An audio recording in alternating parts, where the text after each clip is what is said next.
Hello, everyone. Welcome to the Child's Play panel. It's good that you know my name, but we're going to introduce ourselves first for those who don't. Who are we? There we are. That's us. Look at us. Look at those happy folks.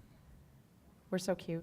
Oh, happy folks. Or in the wrong order. We're in the wrong order. We should have sat in the right order. Geez. Out of order. Well, you can start in Hey, order. Eric, who's that guy holding you in the picture? You have different hair. Yeah. Who's that person with Yeah. the not purple hair? That's my niece. She's beautiful. Oh, she's a little bean. Yeah. Little bean baby. She's bigger now. I should update my picture. I'm sorry. You have more tattoos now, too, I do. and purple hair. Okay. But that's obviously Kristen, myself, and Eric. Yay. But more importantly, Our puppies. puppies. Yeah, round of applause. Pixel is Kristen's puppy. She's Actually, technically, she's my son's therapy dog, but I steal her. yeah. It's true. She's everyone's little She's fluff. she's a She's an puffball. American Eskimo, which is called an American Eskimo in the States, but is called a Spitz everywhere else in the world. and she's just a little poof. It's like one of those freedom fries kind of things. That's an actual fact. They called it an American dog because they didn't want to admit that it was German back in the war when the dogs were very popular. She's just a little fluff ball. And then I have a corgi, which is also my staff pin.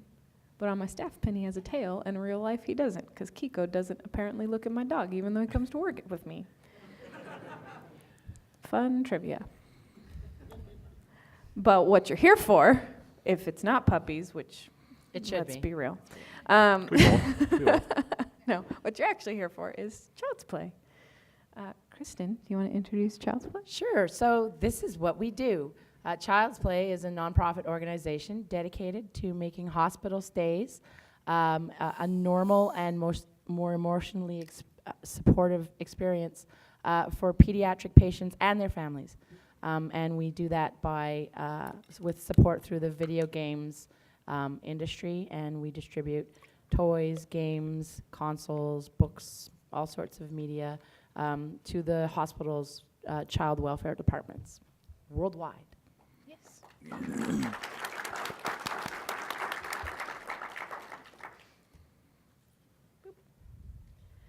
So, who do we help?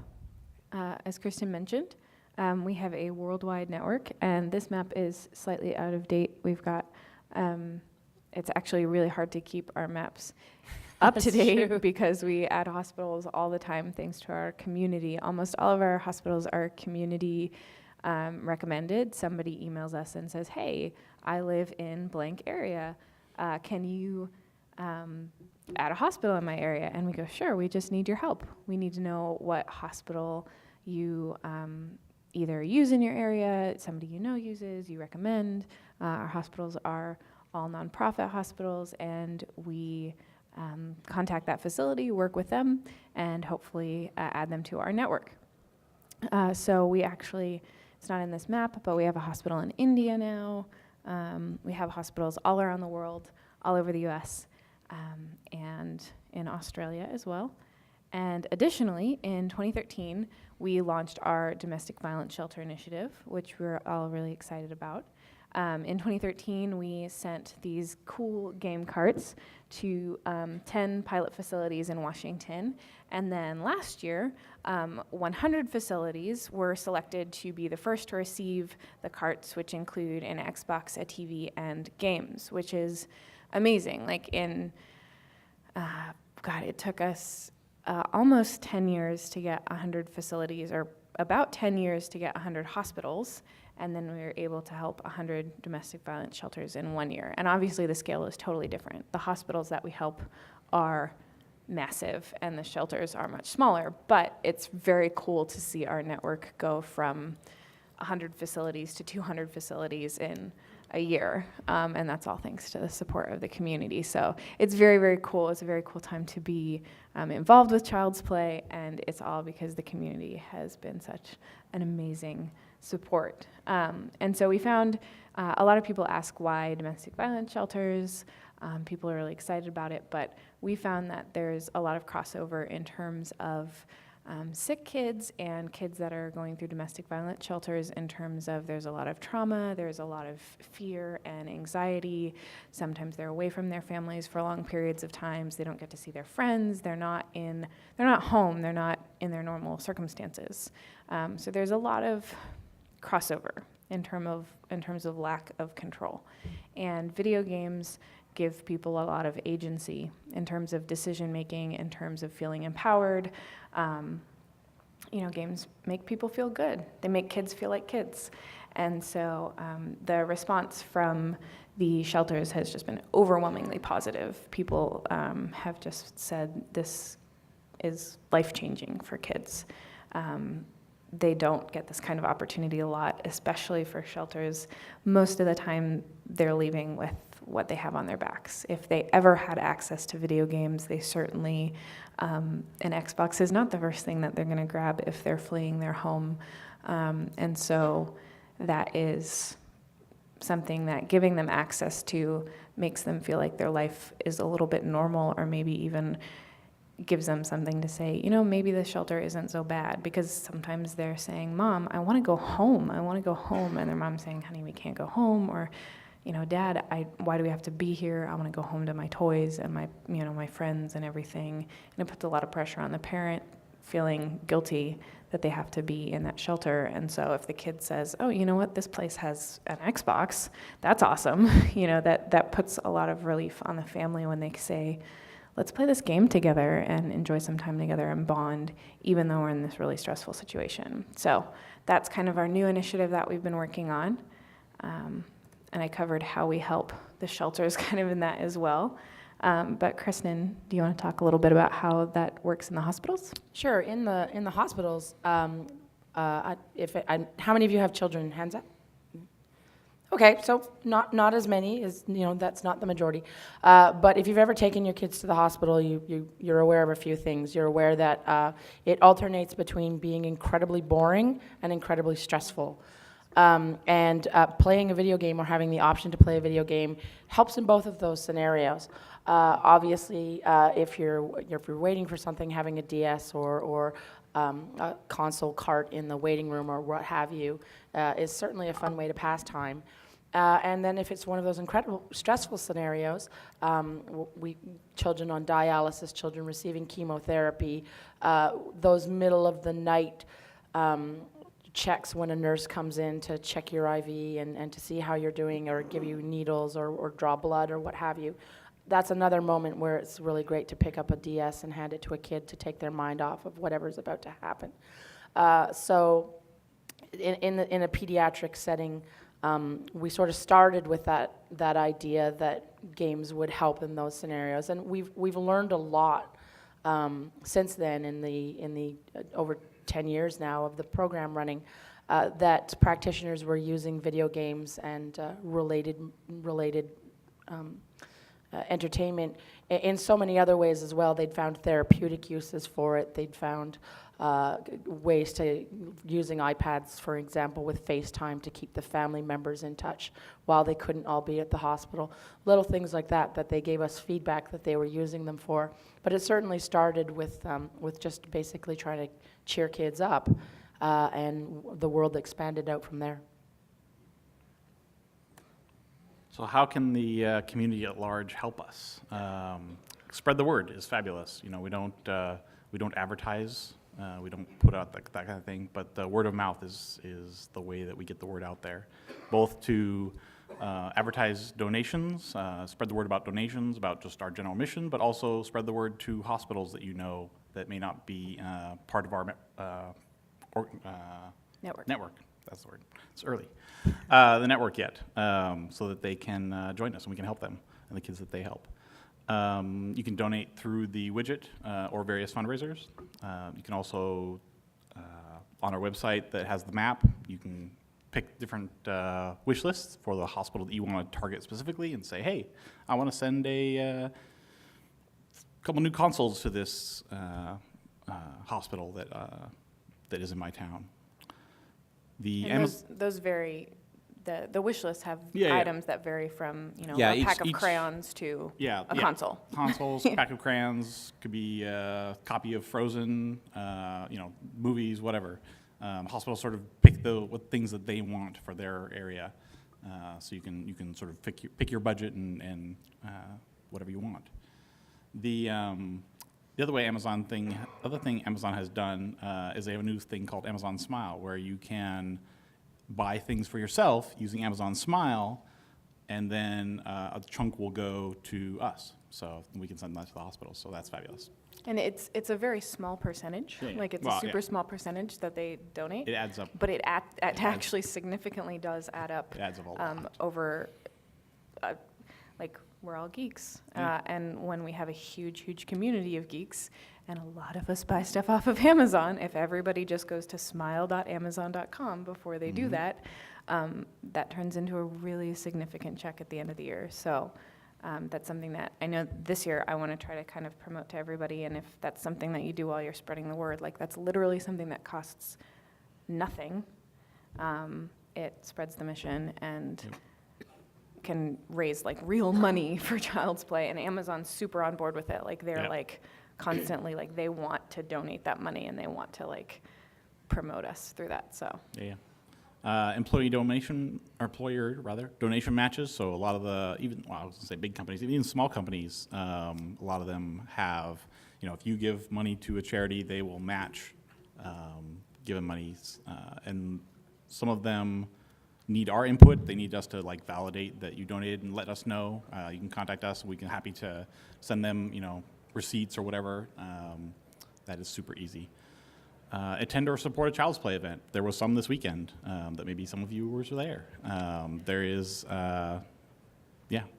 Cookie Brigade, lots of different Pokemon crawl, or not Pokemon crawl, with the community bar crawl, pub crawl.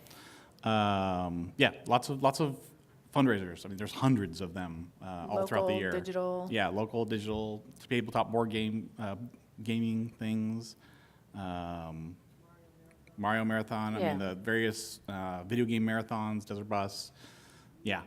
Attend, support those, all that helps.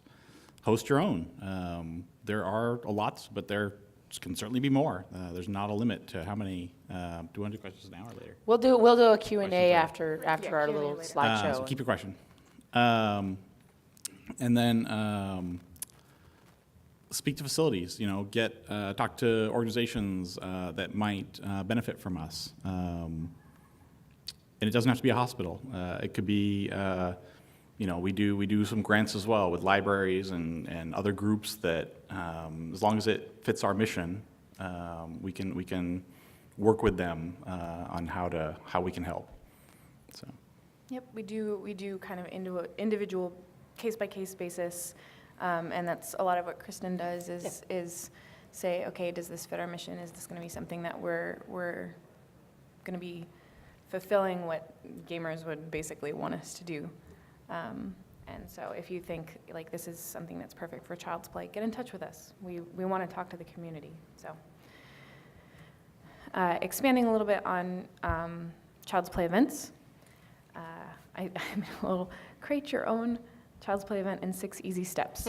Easy, well. Yeah, that's a little bit of a joke for those of you who have done Child's Play events before. Doing an event is not actually entirely easy, but it is incredibly rewarding and a lot of fun. It can be exhausting, it can be hard, it can be easy. For some people, it is as easy as I already stream on Twitch. I'm going to pop a Child's Play donation widget up for 12 hours, let my existing, audience, whether it's I've got 10 buddies who watch me stream on Twitch, and maybe they'll throw in a couple bucks, and that's going to be an event for Child's Play. That's an event for Child's Play, and if they throw in 20 bucks, that's a game. Like, that can be a game. It'll be used over and over by lots of Yeah, kids. and tons of kids can use that over and over again. Like, that's something that's amazing about Child's Play is like, okay, with 20 bucks, we bought, imagine on the App Store that $20 goes to an iPad that buys how many apps?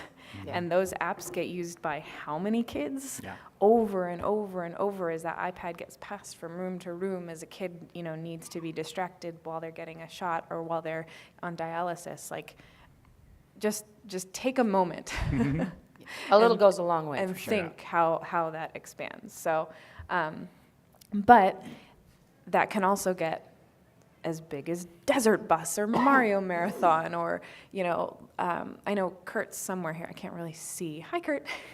He's been walking to the Farlands in Minecraft for years now and doing hundreds and hundreds and hundreds of hours of video. So Child's Play events go from here to here on the spectrum of difficulty. And so really it is up to you in terms of how much work that you want to put into it, how much you want to do. So that's why I say decide on your event type, start small. Don't start thinking that you're going to have the Mario Marathon, Desert Bus, Farlands type event, because it's just not that simple. It really isn't. That doesn't mean don't dream big. Start small. Ask for help. Doing it alone is really hard. You need people to support you, whether it's emotionally or logistically. Definitely ask for help. And think about your audience. Think about who you want to attend the event. Is the event in person? Is the event digital? Is the event going to be mostly people who are playing games with you or watching you play games? Or, who do you want involved? Are these people going to be donating? Are they doing, are you expecting them to be paying an entry fee? Is that where most of the donations are coming from? Are you hoping for them to donate through contests or just out of the goodness of their heart? Kind of get noodling on that kind of stuff. And I guess part of thinking about your audience is thinking about the content that you're serving. So Desert Bus, they're playing a game, but it's not really about the game. No one's really watching the game. They're really watching is not about the game. people. Versus a speedrun marathon, people are watching the content. They're watching the thing. So you have to sort of focus, Yeah, Eric figure actually that out. did a Minecraft Marathon. marathon before he Yeah. came to work with us, and so he's got a lot of experience in this arena. Yeah. And Yeah. you've got to think about, okay, is this more about the game, the content? What are people coming to this event or watching this event for? Choose a realistic date, time, and location. I see a lot of people who submit events to the calendar who are like, I'm going to stay up for 36 hours and play this game. And I'm like, I appreciate your sentiment, but that's not healthy and not realistic. And then they email me later and they're like, I'm so sorry. I feel really bad. I failed you and I failed the kids and I only stayed up for 18 hours. And I'm like, you failed no one except your own expectations. Be realistic with yourself and others. Don't say, I'm going to do a 200-person banquet next week. Just be realistic. We don't expect you guys to be, we expect that you do something that you're going to be proud of. That's all. So be realistic with yourself. And again, consider who's going to be attending your event. Consider what they might need or expect out of it. Pick your fundraising method and communicate it. So if you're going to be digital, we have our own fundraising widget. There's a couple reasons that we use it. One is to not double up on PayPal fees. That's kind of important because we find that a lot of people donate under the $20 mark, usually $5, $10. If you take that through your own PayPal widget and then take it through ours, if somebody donates $5, which might be all that they can, and it's, that can go a long way, again, like on the App Store, that gets eaten up by PayPal fees really quickly. So using our widget is really beneficial. We've got a back end in our widget where you can actually see those donations. It'll list them all out. We're hoping to do some improvements on that widget in the near future and work on it. But we do have that widget. If you have your own system that you want to set up, just talk to us. We can talk about it. You can also do physical donations where you take checks or cash or whatever. Again, talk to us. You can do both. But think about how you're going to collect money, because sometimes people forget about that detail and then they go, oh, I planned the rest of it. And then I remembered that that's part of this. Totally understandable. And then let people know that this is a fundraiser and this is what we're fundraising for and this is how you can donate. So they're prepared when they show up either online or in person, that they know, okay, I need a PayPal account, or I need to have my checkbook, or I need to have cash, or whatever it's going to be. On the same lines of communicating that, advertise your event, know where the people that you want to attend are going to be, whether it's online, Twitter, Facebook, whatever it's going to be. Communicate to them where they're going to be, and then hold the event. That's just That's a simple the fun part. That's a simple bullet point, right? Easy. Couple words. And then transfer the donations, whether it's by sending us a check, a money order, transferring it through PayPal, whatever it's going to be. Talk to us yet again. If you exceed certain donation amounts, your event might be qualified for a sponsorship, like gold, silver, platinum sponsorship. So definitely talk to us. And feel awesome for giving back and making a difference. Even if your event raised like $10, feel awesome because you put a bunch of work into making the world a better place. And we're really excited about it, and you should be really excited about it. Yay! More puppies. And yeah, absolutely. Feel free to contact us. We're all very approachable and always happy to hear from the community, whether it's via Twitter, whether it's via email. Always reach out if there's something you're not sure, if you don't know, whether or not your local facility that you work with is maybe the best match for Child's Play, but you'd really like to help out, just ask. The three of us are always happy to answer questions. And speaking of questions, if you guys have any, we can answer some right here. There's some mics, or a mic. I know you had a question earlier, so. Can one of our enforcer friends maybe take the mic to people who have questions? Because we've got. We'll Thank grab an you. enforcer. Yeah, just snag one. In the meantime, I know you had one earlier, and we asked you to hold on to it. Do you still have it, or you're good? Okay, you're good. Is there? Yay! We have enforcer friends. Oh, Hi, Punzi. Hey, Punzi. Punzi will from walk Cookie to the mic. Brigade. Yay! Thank you, Yay! Cookie Everybody, round of Brigade. applause for Punzi from the Cookie Brigade, because the Cookie Brigade is amazing and Punzi is amazing. So I figured I'd let you guys know how much we've brought in so far this PAX. Which is great. I'm going to start with the background info. The first year at East, we brought in $3,000. The first year in Australia, we brought in $5,000. First South, we're already at $7,000.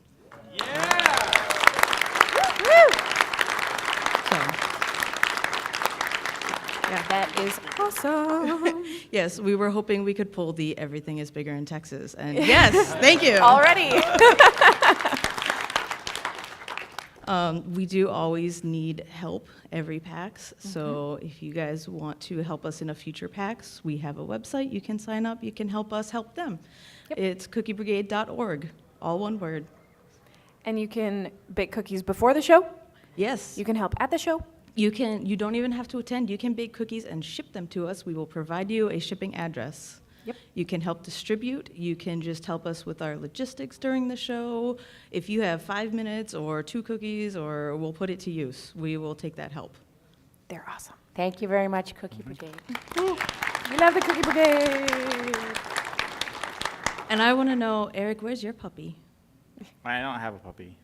We asked him if he had like a favorite stuffed animal, and then You did too, and I was so surprised that we didn't see. we didn't get a picture of the We favorite didn't get a stuffed picture animal. of your.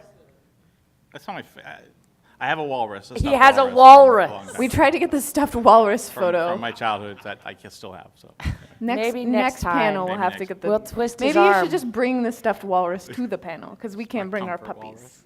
It's true. Maybe we should just Thank you, sneak our Pax. puppies to the Thank you, panel. Pansy. Oh, The secret Child's Play. It's not actually a Child's Play, but just a puppy panel. Corgi free play. Corgi free play. I can do that though. My dog's a service dog. Yeah, you could She's just bring your legit. dog. I'm allowed to bring. a My dog is not passable as a service dog because he's a jerk. All right, question. My school believes a lot in mission, and we want to help for the common good. At St. Mary's, we hold an event for continuing the heritage. 50 charters throughout the school helps with the students and the faculty and the alumni, and try to do what we can to do charity events just like this. But we haven't had a chance to do something Child's Play has done, and I was wondering maybe if there's a chance we might have a conversation or two to do that type of thing. Absolutely. Absolutely. We love it. We love when schools get involved. Yeah. Yeah, feel Yes. free to reach out to us or whoever does the communication on behalf of that project. Just give them a bit of background and send them to our website or drop them an email, and we'd love to work with them on that. Yeah. Thank you. Yeah. I want to just ask one question. How can we reach out to schools? Because universities and community colleges would love to tackle this idea, either media communications. I just want to know your advice to how to reach us. We actually get, like, that's one of our favorite ways to be covered in terms of like media journalism and stuff. And because the gaming community is pretty popular, usually, at least in my experience, if you say, hey, there's a gaming club on campus, or if you get students involved and say, usually like a gaming club is the best kind of angle to say, hey guys, there's this charity, do you want to hold a fundraiser for them? Like, a lot of students are required to do fundraisers, or it's, important for, this is going to look really good on your resumes. This Counts is for going volunteer to, hours. it counts for volunteer hours. But if you have them talk to their school newspaper to say, this is a really important cause to us, tie it in with their hobbies and interests and say, this is a cause that they care about, this is something that relates to them. Gamers give back, like that catchphrase is something that really resonates with people, and that story shows a different side of gaming that I think everybody is gravitating to now. Like, we've all heard this rhetoric for so many years about what the gamer is, and I think people are really interested to hear what these gamers are. And so I think, especially in student newspapers, they like to hear that story. So just talking to people about it and recommending that as like a tip, like the tip line, it's a good way to go. Okay. And we do get a lot of student fundraisers on college campuses and stuff from gaming, like tabletop gaming groups. There's even like an art in Philly. There's a great student fundraiser where they do sketches for like 24 hours, where art students do take sketch requests and then auction them for Child's Play, which is super cool. Like, they do an amazing job. So student fundraisers are very, very awesome. Thank you. Thank Yeah, you. absolutely. Oh, there's a question. We've got one up front. Well, and then- up at the front and after one all the way. Yeah, we've got one in the Yep, back for too. sure. Yeah, hi. Hi there. I was curious. Hi. Go Seahawks. Sorry. Yeah. Man. Sorry.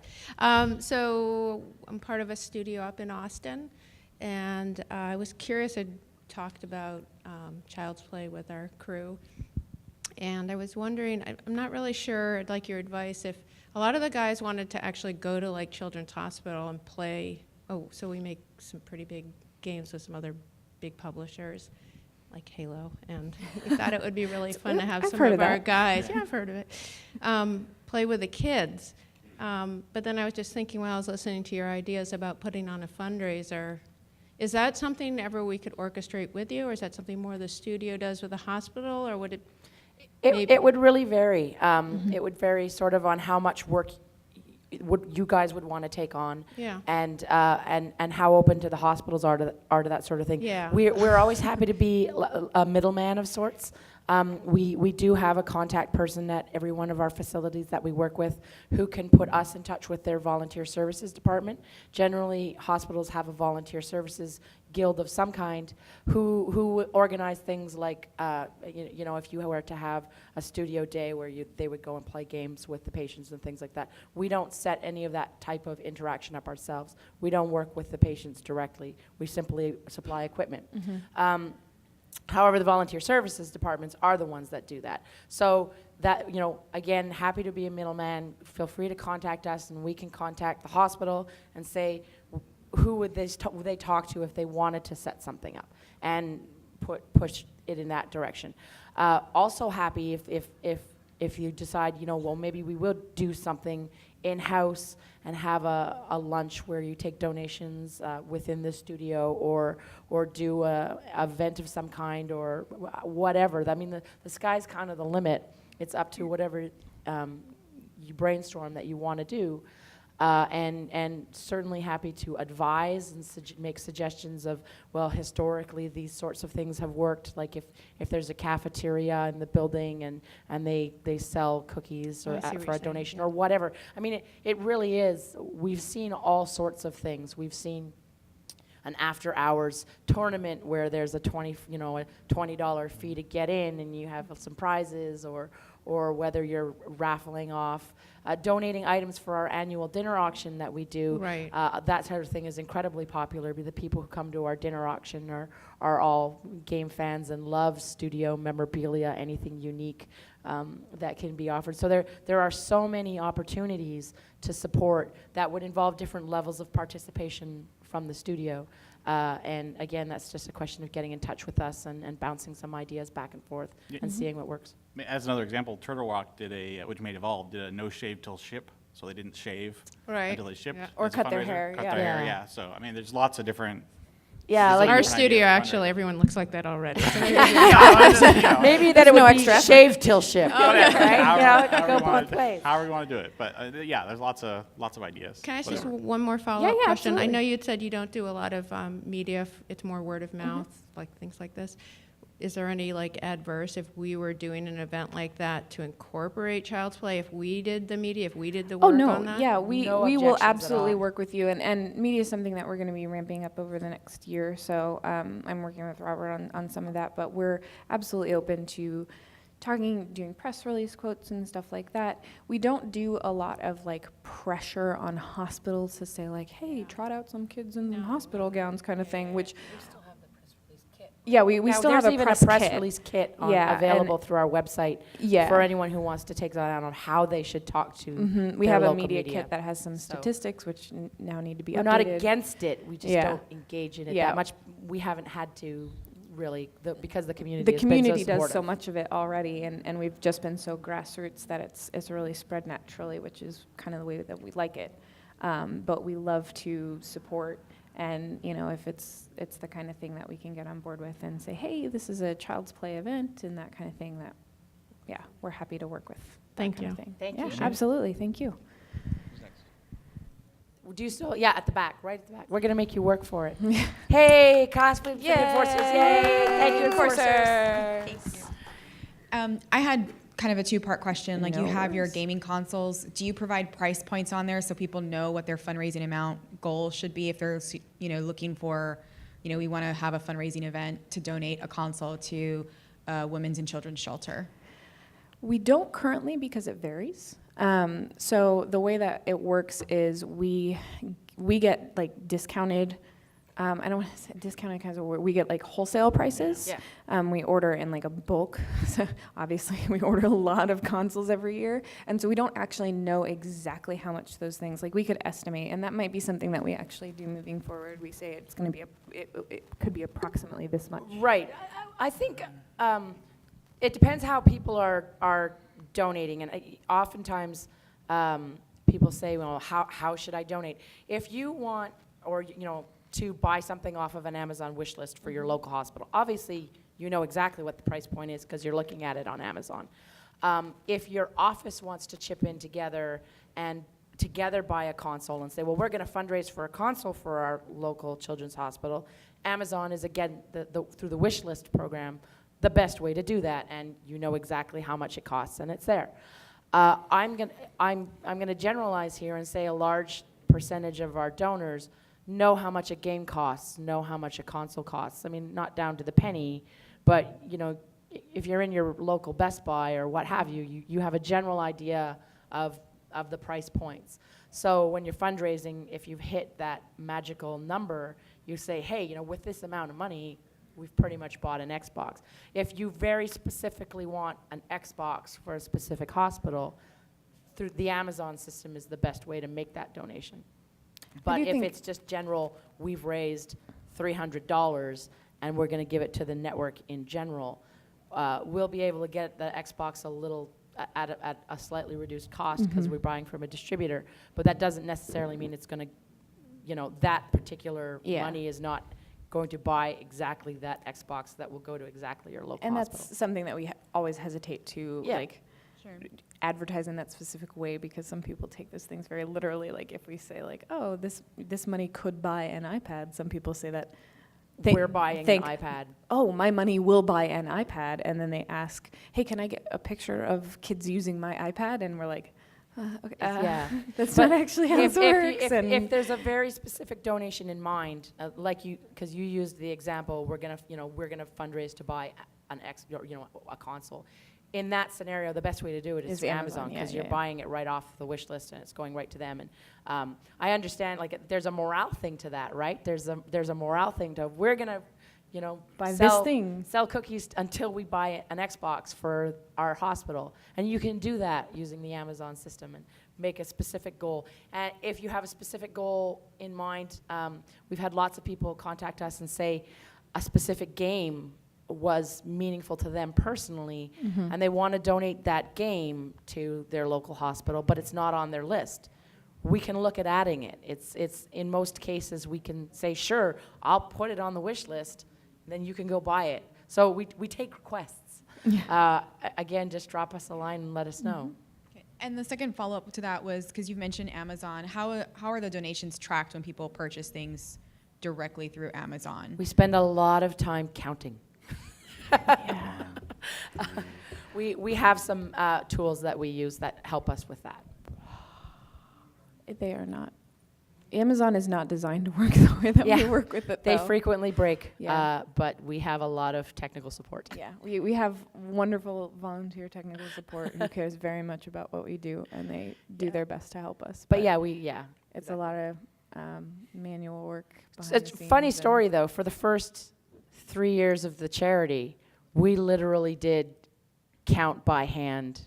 Up until we got to 10 hospitals with 10 wish lists, we would look at the wish list once a week and see how many, because you can see, wanted 5 consoles, wanted 4 consoles, wanted 3 consoles, and we would add that money up manually, because you can't, Amazon's not designed to track that kind of data on the user end at any rate.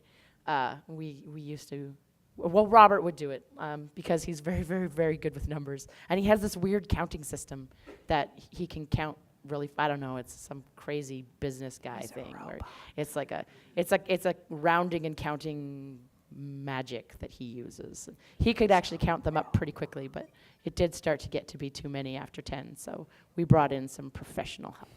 Yeah. Volunteer, technical, very smart professional help. Yeah, thankfully. Any other questions? Anybody else? Yeah. Oh, we got one over there.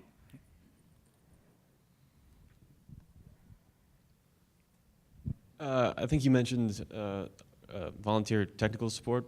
What other non-hosting volunteer opportunities are there at Child's Play? Volunteering for Child's Play is tricky because almost everything we do is digital.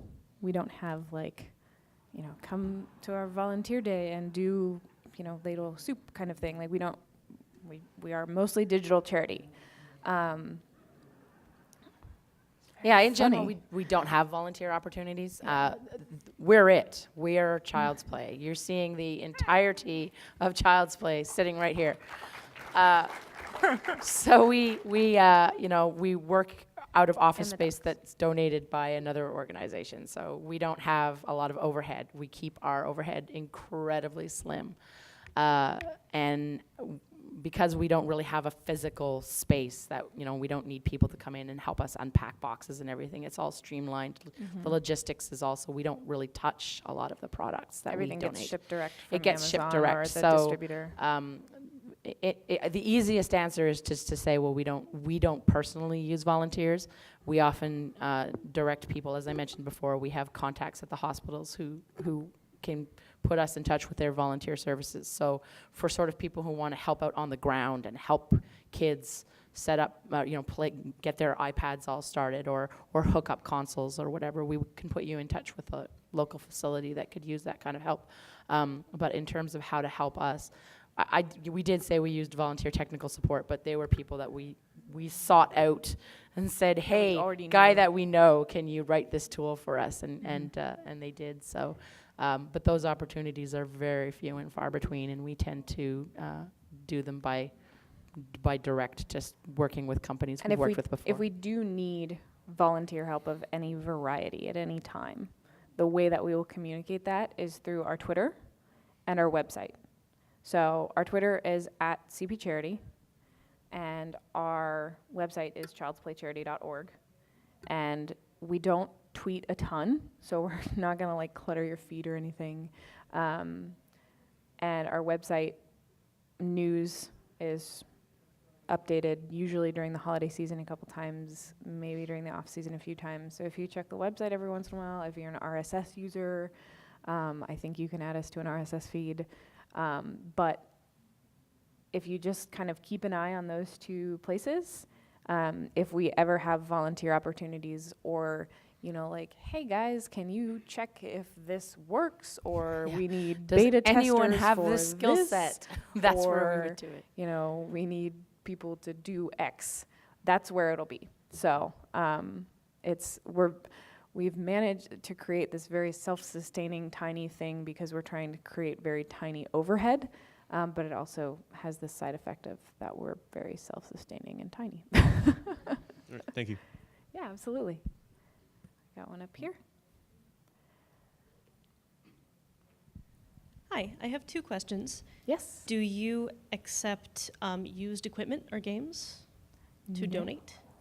We do not. We do keep a list of, we call them friend charities, buddy charities, that do. There are a number of them, and they serve, some of them serve the same support base of children's hospitals, and there are others that accept used equipment that support other uses. So, for example, Saved Games is a used game organization that ships used consoles to hospitals, and then Support Our Troops is an organization that accepts used equipment that sends them to our troops overseas who are looking for entertainment in the same sort of ways. So we have a list that we can provide for people that do, but we don't ourselves. Yeah, Okay. a really good one is Game Changer. It's in Yeah. California, and they actually accept all types of electronics. So even Yeah. if you have like an old CRT monitor or something, they're really good. And my second question is what you do purely console-based, or do you also buy board games and computer games? And It's a good question. We don't. Couple Kurt- board games on the wish list, I guess. Yeah, there's the wish lists vary. They sometimes put like toddler toys and Yeah. pacifiers, all sorts of stuff go on the wish list. Coloring books. We don't through the distributor, like our big annual shipment. That includes like movies, but digital content mostly, just like movies, iPads, iTunes stuff. Sometimes we get donations of board games that we'll distribute to specific facilities who give us feedback that they need them.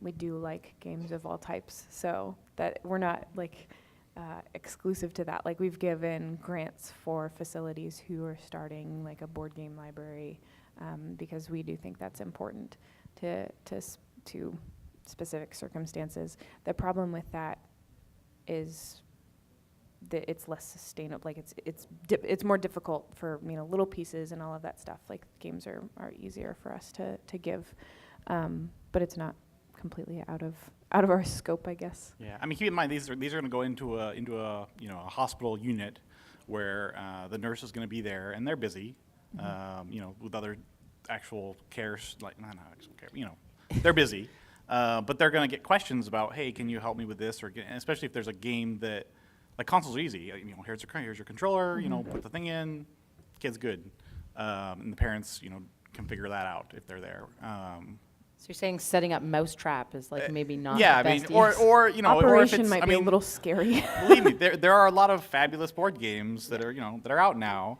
Things need to be but not sterilized. things that, like a lot of Sterilized, them, if you haven't played it before, are complicated and they're not something you can just set a kid down with. And here you go. Even if it's kid aged, it's like you need adults usually to sort of help them and there's not always that adult to be able to do that. So Yeah. The hospitals give us their lists of requests as Yeah, well. yeah. So Yeah. most of the list lists, and this is why they vary from Yeah. facility Mm-hmm. to facility, is that they're giving us a list of what they need. Some hospitals have, they already have Playrooms. donation contracts set up. Like for instance, Hasbro is very proactive with philanthropy, and they do a lot of board game donations for the things that you think of as like standard kid games like Candyland or Sorry or Trouble or whatever.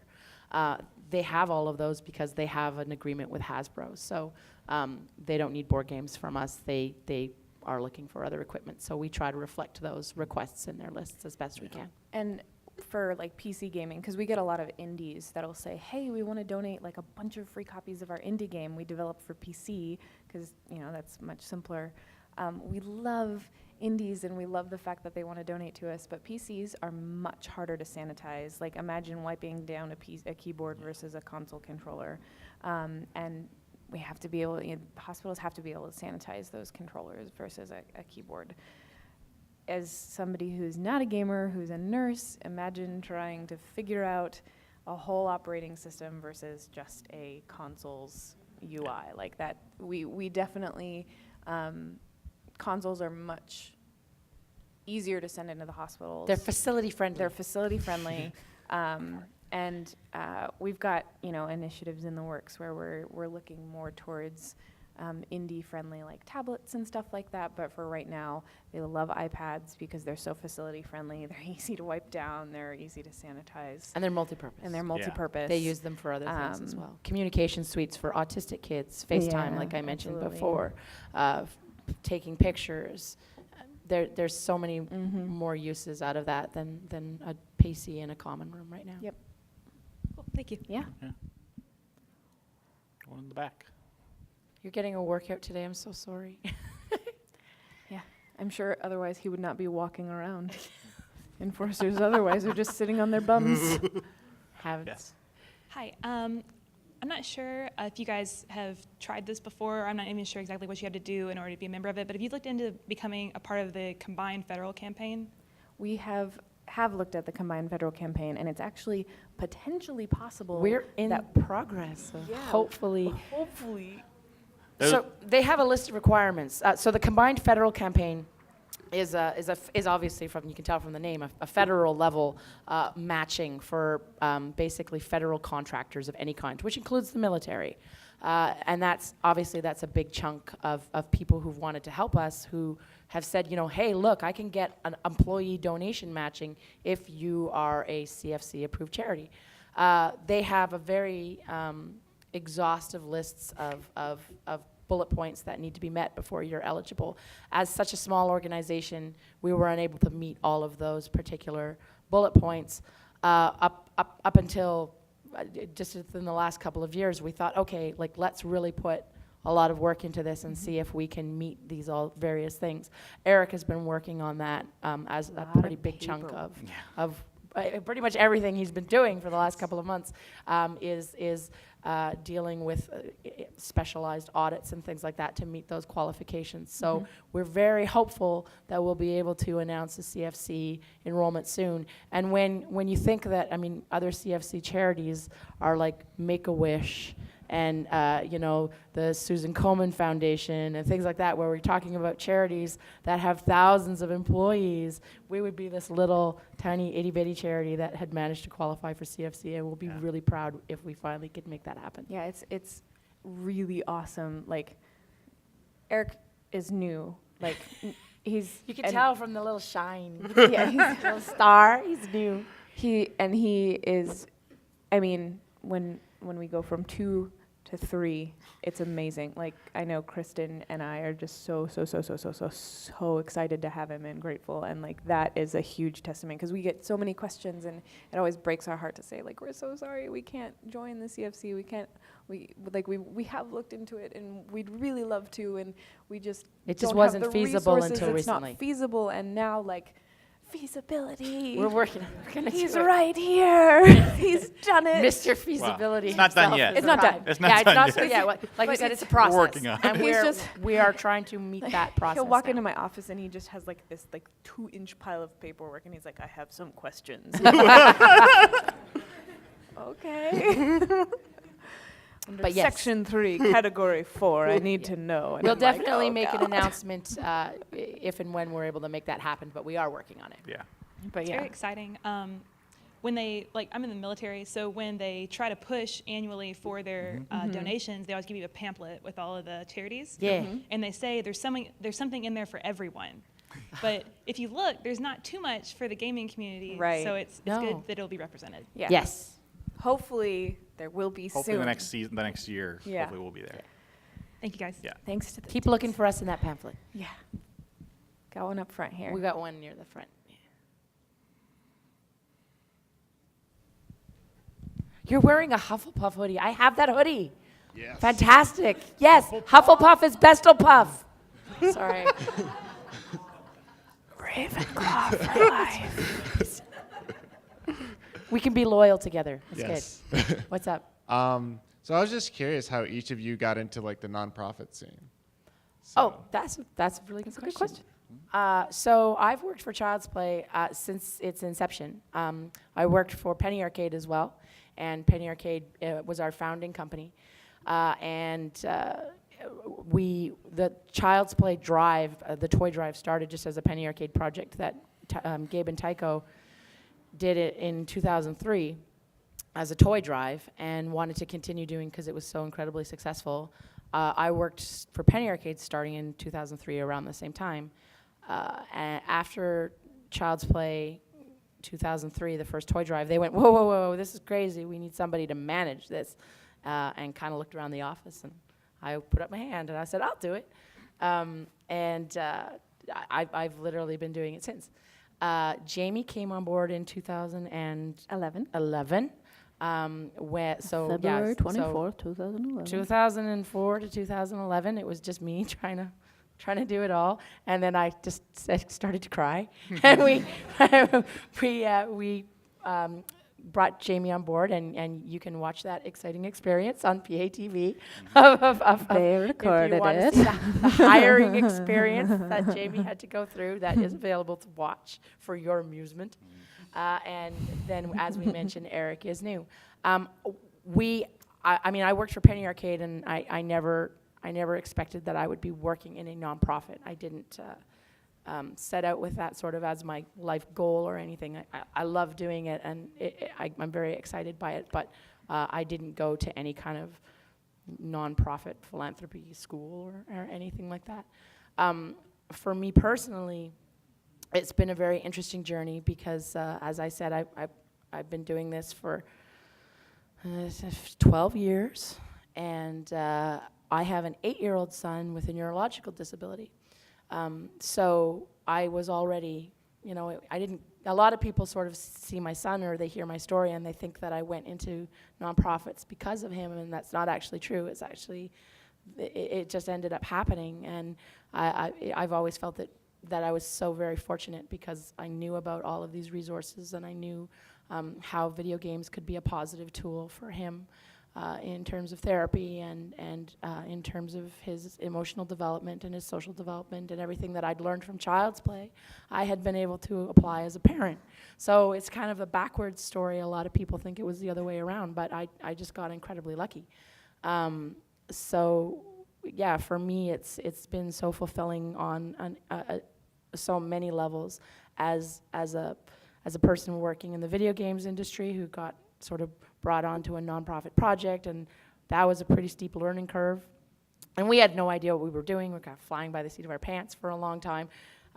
Finally, figured it out as we went, and then had Jamie come on board, who is from a more project management training background, thank God. So she saved my butt. And having her come in and really provide some incredibly stable infrastructure for our programs. It's just been absolutely amazing. And then, as we said just now, bringing Eric in just to help with the sheer volume of administrative stuff that we generate and that this program generates. But Jamie, you did set out to do project management. Yeah, I originally went to school for graphic design and then realized I'm awful at it. But I got enough of that under my belt that I can Photoshop and Illustrator, I know all that stuff. So then I went over to public relations. Right. And then I went to marketing, and then I went to project management. So I did a lot in college. I kind of was like, all right, well, I'm just going to shotgun scatter approach to college and kind of study everything. And then I got out of college, and I was like, maybe that was a bad idea, and I should have specialized in something, and was terrified. But she had also played a lot of Halo. I had also played a lot of Halo. Oh, and I also studied nonprofits in college. That's a key detail to this part of it. And I did a lot of projects where I ran events, fundraising events, and always just kind of did that as a, like, keep myself sane thing. Like, I want to do these things so I can keep running for all the other stuff. I always thought of that as, like, I just need to be fulfilled with my life, and then I'll do my regular job for money. And then I had a soulless short career as working as an SEO project manager, and I was miserable. And then my best friend told me to apply for my dream job, and I almost didn't because I thought it was too long of a long shot, and I thought that I would get my heart set on it and just be brokenhearted and disappointed.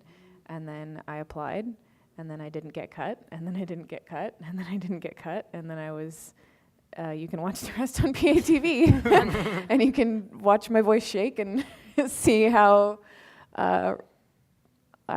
you can literally watch my dreams come true in real time. But yeah, I've done nonprofit, like event stuff since I was little. My parents always pushed it really hard, which I think is something that's really cool about Child's Play. I know we've got one kiddo in the crowd, but something that I think is really cool is we have kids that are 8 years old doing lemonade stands for Child's Play, and students that are doing projects for Child's Play. My parents always really pushed me to do fundraising events, and having kids have a cause that they feel like they can resonate with, and you know, watch their favorite streamers do fundraisers and watch their favorite personalities say, hey, this cause is really cool and it's something that you're related to. That's something that's awesome, and it gets kids involved with philanthropy early, and that's something that I was really lucky to be involved with. And so that's kind of that was my path to nonprofitness, and then I ended up here, and it's really rad. What about you, Eric? How did you end up here? So I had winding path. yeah, my winding path. As a kid, I had boo-boos and went to the hospital sometimes, and one time I had appendicitis and went there for a while, and it was really boring. And during the days, both my parents worked, but they had a Nintendo NES, so I played that. That was fabulous. So much later, when I was a enforcer, which I have been for many, many, many years, was for many, many, many years until recently. And then Child's Play recruits sometimes for the dinner auction or the golf tournament. They need a few little people, and they already know the enforcers, so they recruit among those to help be minions for that. And I did that for a long time. I made some pins for Child's Play because I wanted a pin, and I figured other people might want some as well. And I don't know what else I did a Minecraft marathon along with another fellow enforcer. We organized a marathon. I think we raised $65,000 altogether. You showed all the in 2 right years. stuff. We did. We did good.